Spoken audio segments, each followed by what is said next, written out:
more than 11,600 na naaresto na namin related sa illegal drugs.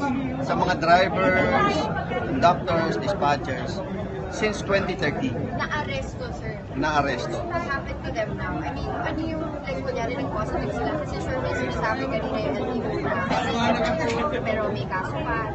And sususpend lang pag nagkaroon ng conviction. Kaya mas madalas, sir, maybe na-dismiss or like the guys natin madali lang makapag-drive, hindi pa wala pang lisensya. So, anong mag-pump, sir, ng PDEA doon? How do we monitor you, like, after doing this?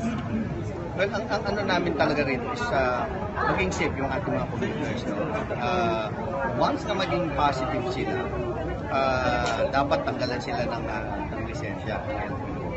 And then tutulungan namin yung isang nag-positive na, for example, driver para mag-undergo ng rehabilitation. So, dapat siguro, important doon ay bago makakakuha siya uli ng lisensya, pag meron na siyang certificate that he graduated from a rehabilitation center.